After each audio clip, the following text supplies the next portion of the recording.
दोस्तों, जो लोग गवर्नमेंट एग्ज़ाम की तैयारी या अपने लक्ष्य की प्राप्ति के लिए झंझोर मेहनत में लगे हुए हैं, मैं उनका हार्दिक स्वागत करता हूं। आपके अथक प्रयास की सार्थकता तभी है जब आप अपने माँ पिता का सर जो है गर्व से ऊंचा रख सकें और वो आपके कारण हो। इसी क्रम में आपके सहयोग में आपका अपना यूट्यूब चैनल एसआई की तैयारी आपके साथ है, जो आपको सही और सटीक मार्गदर्शन प्रदान करेगा। सही और सटीकता क्या है, इसे हम समझते हैं। जैसे आज मैं एक टॉपिक पढ़ाने वाला हूं आपको, बसा। और अभी हमारी बायोलॉजी की मास्टर क्लास की एक श्रृंखला चल रही है, ठीक है। बायोलॉजी बसा पाचन तंत्र का हिस्सा है। जैसे कार्बोहाइड्रेट आपने पढ़ा है, प्रोटीन पढ़ा है, वैसे बसा भी पाचन तंत्र का एक हिस्सा है। लेकिन बसा के लिए मैंने एक अलग से वीडियो रखा है। उसका कारण है बसा का आजकल इंपॉर्टेंस बढ़ता जा रहा है। बसा न केवल पाचन तंत्र का हिस्सा है, बल्कि इसके कारण अनेकों प्रकार की बीमारियां पनप रही हैं। हृदय रोग, मोटापा, टाइप 2 मधुमेह, फैटी लीवर, ब्रेन स्ट्रोक, यहाँ तक कि कैंसर के भी लक्षण इस फैट के कारण हो जाते हैं। तो जब इतनी समस्याएं इस बसा के कारण हो रही हैं, तो पेपर में क्वेश्चन आना बिल्कुल जायज है। ये केवल चिकित्सीय समस्या नहीं है, ये हमारी एक सामाजिक समस्या भी है। लोगों के तोंद निकलती जा रही है, कमर के चारों तरफ चर्बी बढ़ रही है, ये सामाजिक समस्या है। जब लोग गंभीर बीमारी से ग्रसित हो जाते हैं, जैसे उनको हार्ट अटैक आने लगता है या ब्रेन हेमरेज होने लगता है बसा के कारण, या अन्य तरह तरह की समस्याएं होती हैं, उसके कारण उन्हें हॉस्पिटल में जाना पड़ता है और आर्थिक समस्याओं को भी झेलना पड़ता है। तो सोचिए, बसा क्या है? न केवल चिकित्सीय समस्याएं बल्कि आर्थिक, सामाजिक और इससे राजनीतिक भी प्रभावित होती है। अब पूछिए, फैट के टॉपिक से राजनीति कैसे प्रभावित हो रही है? भारत सरकार की एक योजना है आयुष्मान भारत। ये सब क्या है? इतने लाख करोड़ का बजट एक योजना में बनाया जा रहा है, कारण इन्हीं चीज़ों को ध्यान में रखते। तो मैं हमेशा कहता हूं कि कोई भी टॉपिक पढ़ो, उसका उसी सब्जेक्ट, जैसे बायोलॉजी है, उसी सब्जेक्ट के अन्य टॉपिक से कैसे इंटरलिंकिंग है और अन्य सब्जेक्ट से उसका कैसे इंटरलिंकिंग हो सकता है, ये सब आपको ध्यान देना है। पढ़ने का क्या तरीका होना चाहिए आप समझ गए होंगे। आप शुरुआत करते हैं बसा के बारे में। बसा कार्बन, हाइड्रोजन तथा ऑक्सीजन से निर्मित यौगिक है, ठीक है। आप समझ गए, कार्बन, हाइड्रोजन और ऑक्सीजन से निर्मित यौगिक है। आपके दिमाग में क्वेश्चन आना चाहिए कैसे, यहां इसमें आना चाहिए कैसे, मतलब कार्बन, हाइड्रोजन, ऑक्सीजन से निर्मित है, मैंने बोल दिया, तो आपने बोल दिया कैसे निर्मित है, ये आपके दिमाग में आना चाहिए। दूसरा, बसा के माध्यम से शरीर में ऊर्जा की कमी को दूर किया जाता है। तीसरा, बसा में जल में पूर्णतः अघुलनशील होता है। अब हम इसे समझते हैं। आप कोई भी टॉपिक पढ़ो, कोई भी चीज़ सुनो, देखो, समझो, तो उसमें ये प्रश्न आपके दिमाग में होना चाहिए, कब, क्यों, कैसे, कब तक, कारण क्या है, इसका दूरगामी इम्पैक्ट क्या पड़ेगा। इन सब चीज़ों को आप देखिए हम इन्हीं 3 बातों में आपको इनका अर्थ समझा देते हैं। आपने यदि मेरा पहला वीडियो देखा है तो उसमें मैंने कार्बोहाइड्रेट के बारे में बताया था, और आप जानते भी होंगे ग्लूकोज क्या है, C6, रुकिए, C6H12O6 आपने सुना ही होगा। तो उसमें सोचिए, C भी कार्बन है, H हाइड्रोजन है, O ऑक्सीजन है। फिर ये बसा में क्या अंतर है? बसा में क्या होता है, कार्बन तो कम होता है जबकि हाइड्रोजन ज़्यादा होता है, जिसके कारण ऊर्जा बहुत अधिक मिलती है, और ऑक्सीजन की मात्रा कम होती है, ठीक है। हाइड्रोजन की मात्रा ज़्यादा होती है, तो क्या ऊर्जा आपको बहुत अधिक मिलने लगी, ये इसका एक कारण है। ये ट्राइग्लिसराइड से निर्मित होते हैं। तो ट्राई से आप समझना 3 तीन ग्लिसराइड और एक, 3 अमोनियो एसिड और एक ग्लिसराइड, ट्राइग्लिसराइड, ठीक है। ट्राई से क्या, 3 अमोनियो एसिड और एक ग्लिसराइड। तो शब्दों को कैसे तोड़ना है। अब वसा के माध्यम में शरीर में ऊर्जा की कमी को दूर किया जाता है। कैसे दूर किया जाता है ऊर्जा की कमी को, बताइए। आप लोगों ने सुना होगा कि जो कार्बोहाइड्रेट है उसमें 4 कैलोरी प्रति ग्राम होता है, प्रोटीन में भी 4 कैलोरी प्रति ग्राम होता है, और फैट में कितना होता है, 9 कैलोरी प्रति ग्राम। मतलब इन दोनों से दोगुने से भी अधिक है फैट में। उसका कारण क्या, मैंने आपको बताया है। इनके कार्बन हाइड्रोजन ऑक्सीजन में हाइड्रोजन बहुत अधिक होता है, ऑक्सीजन बहुत न्यून होता है वसा में। इसके कारण इसमें ज़्यादा कैलोरी बनती है। अब वसा के माध्यम से शरीर में ऊर्जा की कमी को दूर किया जाता है। जब हम लंबी दूरी की दौड़ लगाते हैं तो अपने शरीर में जो ऊर्जा है कहाँ से आती है, ये वसा ही टूटकर हम लोगों को ऊर्जा देने लगती है। आपने ऊंट को जरूर देखा होगा। अब कुबड़ वाला ऊंट है, लंबे समय तक बिना पानी के कैसे रह पाता है, आप सभी लोगों ने सुना होगा। इसका जो कुबड़ होता है, ऊंट का जो कुबड़ होता है, उसमें क्या होता है, फैट जमा होता है।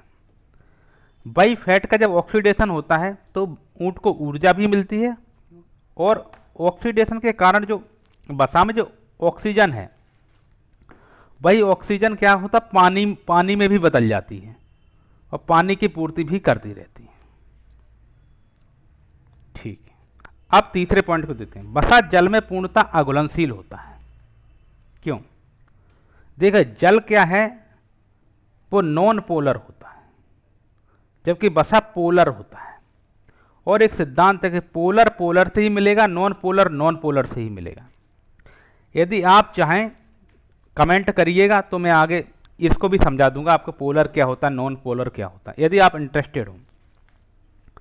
क्योंकि आजकल परीक्षा बहुत रियल लाइफ पे बेस्ड हो रही है, रटा रटाया बहुत कम आ रहा है। और इसका एक उदाहरण आपने देखा ही होगा, कभी भी आप पानी के ऊपर तेल डालिएगा तो क्या तेल ऊपर तैरने लगता है पानी के। ये क्यों होता है, क्योंकि पानी का घनत्व तो बहुत अधिक होता है तेल की तुलना में। उम्मीद है आप इतना समझ गए होंगे। अब समझते हैं वसा के प्रकार। जंतु से जो वसा बनती है वो जंतु वसा, वनस्पति से बनती है वनस्पति वसा। वनस्पति को सब लोग जानते होंगे, पेड़ पौधे। अब वनस्पति तेलों से प्राप्त मतलब अखरोट से, बादाम से, मूंगफली से। हमारे यहाँ सरसों बहुत होती है ग्वालियर चंबल क्षेत्र में, तो वो क्या, वनस्पति से। जंतु से मतलब आपके घर में जो घी होता है वो कैसे होता है, जंतु से जो वसा होती है। अब ये समझते हैं कार्य, वसा का क्या कार्य है।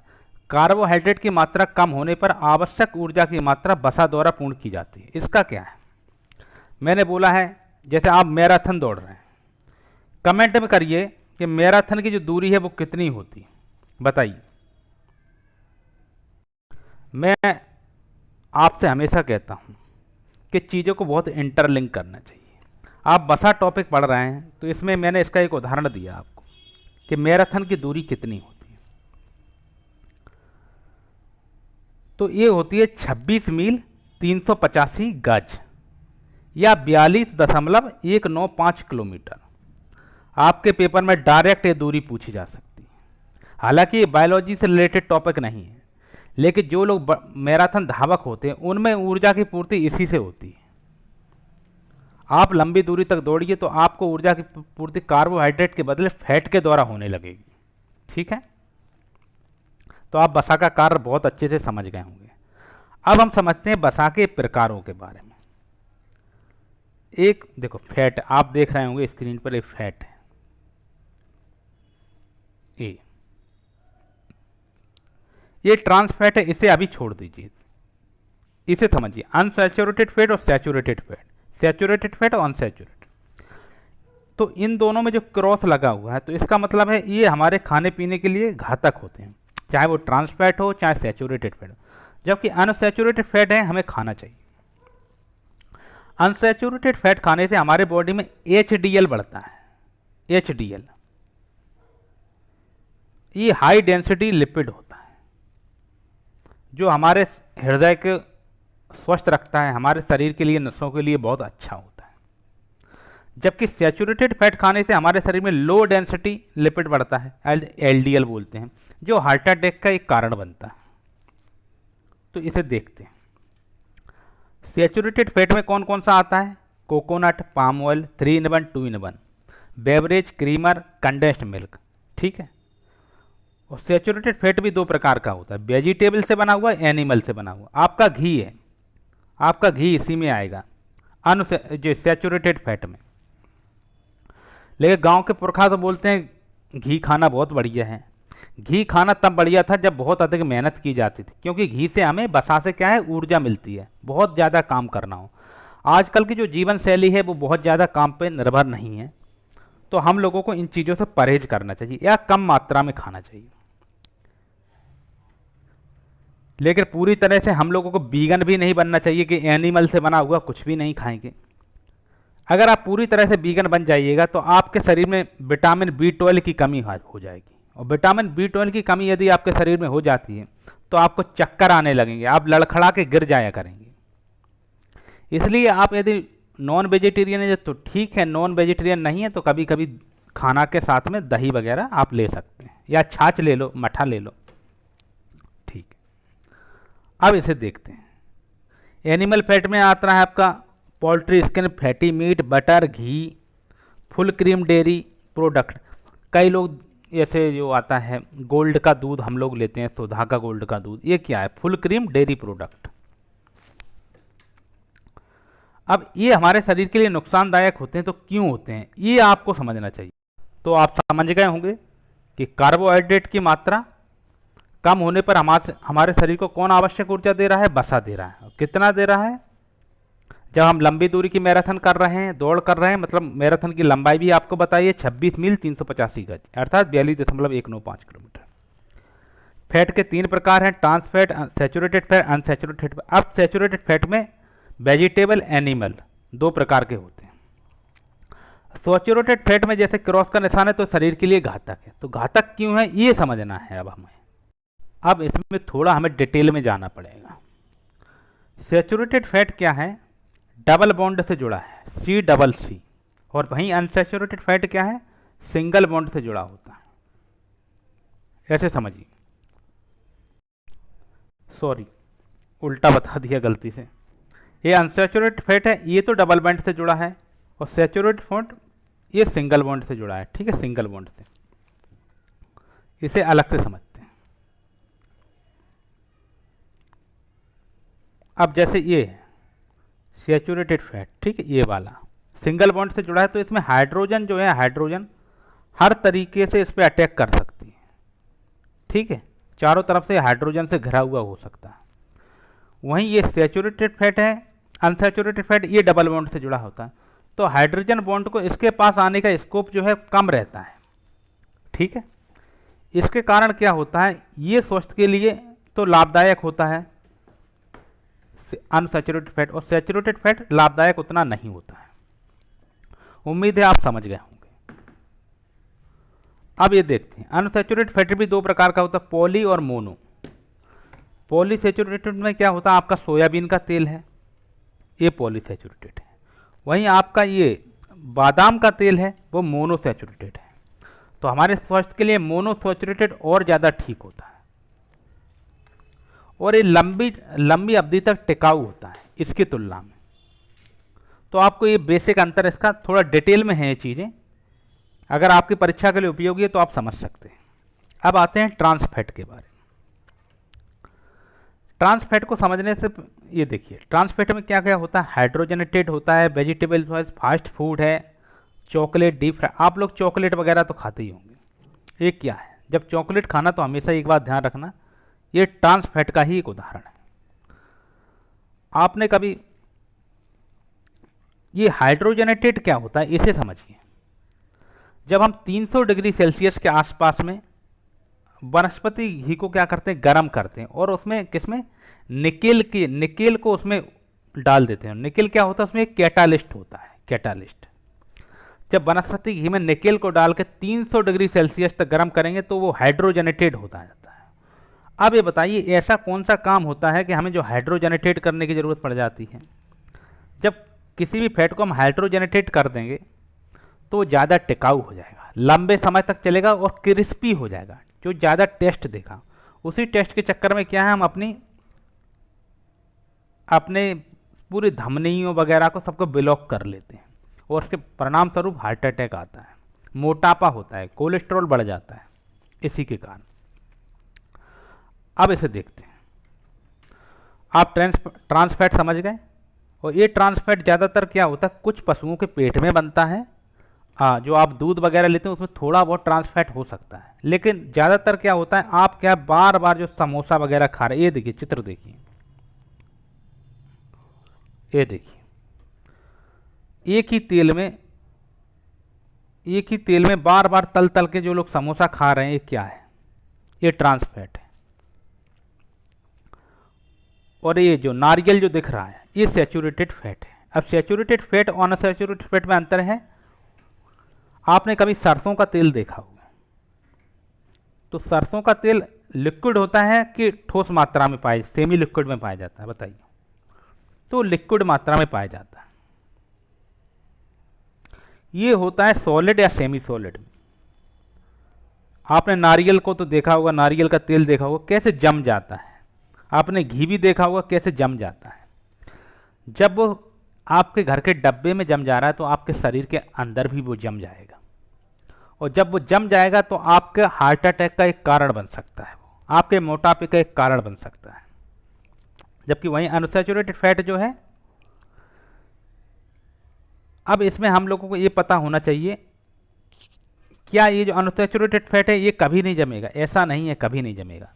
जब तापमान -6 डिग्री सेल्सियस से नीचे चला जाएगा तो अनसैचुरेटेड फैट भी जमना चालू हो जाएगा। पानी भी जम जाता है तो ये तो जम ही जाएगा बाद में। और ये जो है 24 डिग्री सेल्सियस तक जमा रहता है, इसका मेल्टिंग पॉइंट है। अब मैंने इसी बहाने आपको मेल्टिंग पॉइंट याद करा दिया। इसका -6 डिग्री सेल्सियस, इसका 24 डिग्री सेल्सियस मेल्टिंग पॉइंट होता है। हालांकि कोई और टीचर आपको ये चीज़ें इतनी डिटेल में नहीं बताता है, लेकिन मैंने खुद कई बार कई एग्जाम दिए हैं, देखा है क्वेश्चन हम जो सोचते हैं उससे बहुत अलग तरीके से क्वेश्चन पूछे जाते हैं।